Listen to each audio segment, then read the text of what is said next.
Welcome to episode 19 on how to create a Terminator effect.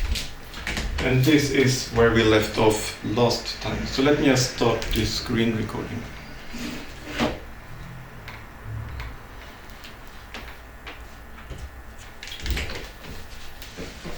Now we will take this and bring this into Nuke.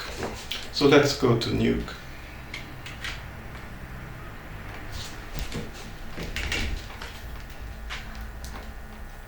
If you look at this timeline, we have almost 100 frames. And the ambient occlusion that we rendered last time, we want to render only a few frames and project these onto the face. So we have to find what angle is good. And if you look at this, let me zoom in, then we can see that this angle is good for getting this side of the patch. And the other extreme angle is good for getting this part of the patch. And we need at least these two angles to cover all the area. So that is 153, and here we have frame 61.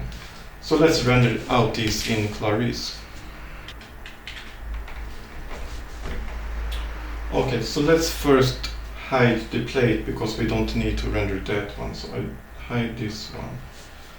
And we want frame 61, so I select frame 61 and wait for this to render.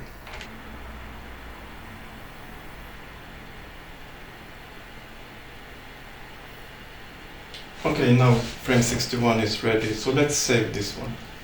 So I go up here to the small disk icon, and then I will call this patch AO for ambient occlusion and 061 for the frame number and .exr, and save this. And next go to the last frame, that was frame number 153. So this one. So let's render out this.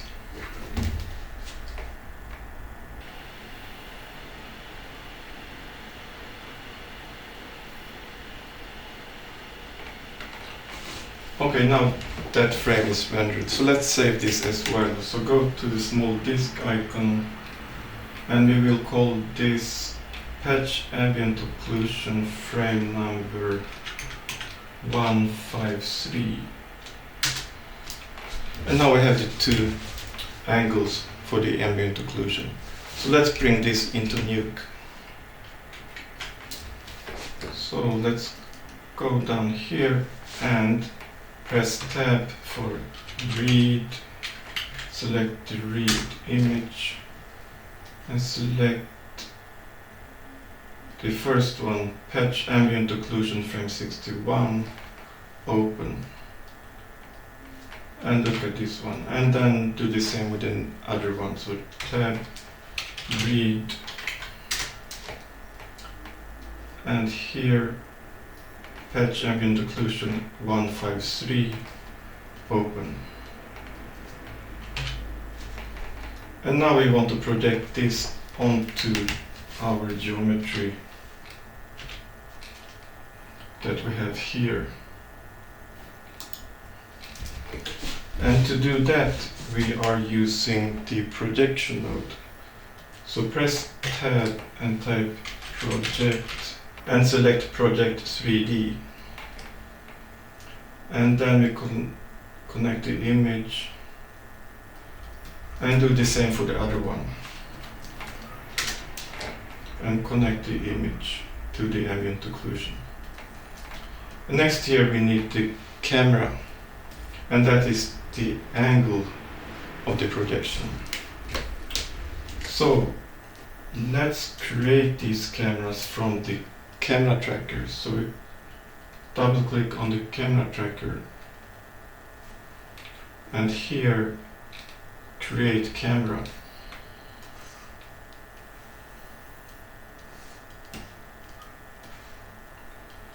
And now go to frame 61 and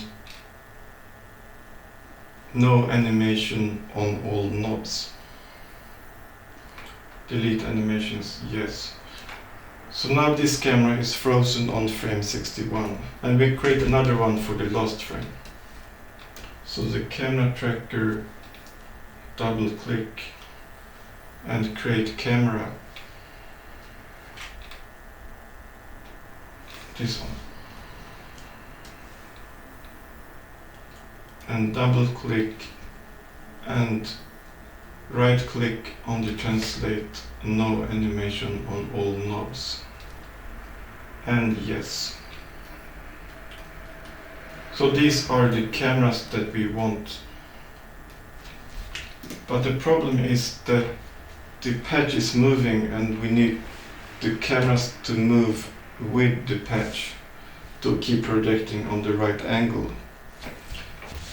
And to do that we need to apply the same transformation that we applied to the patch. So let's look at the patch transform.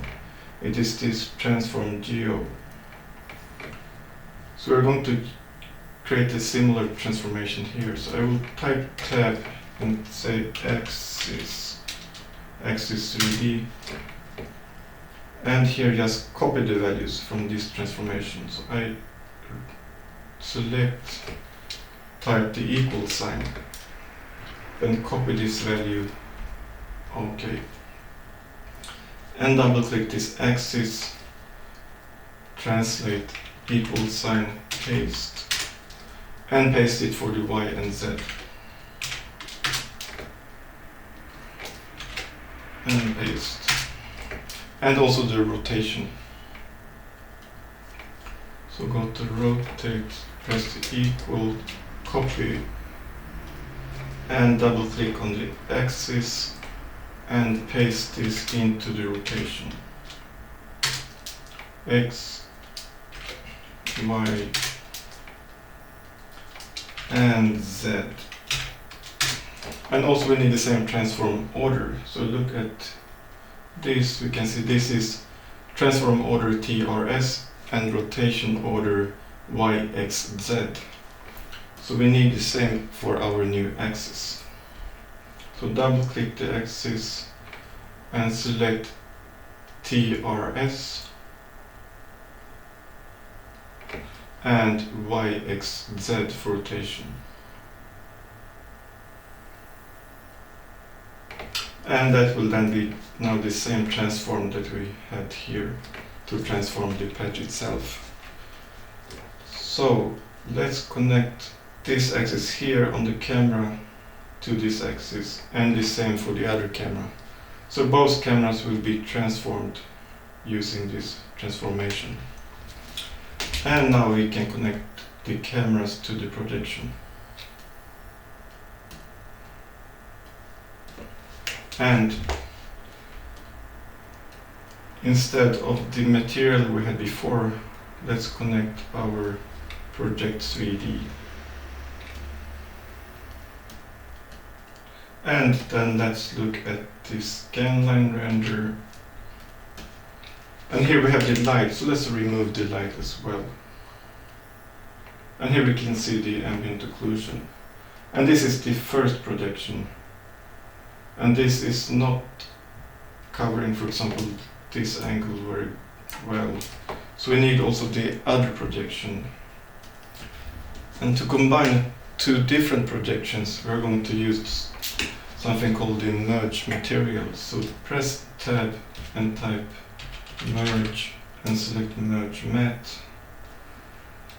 And then we connect the A to the first projection and B to the second projection.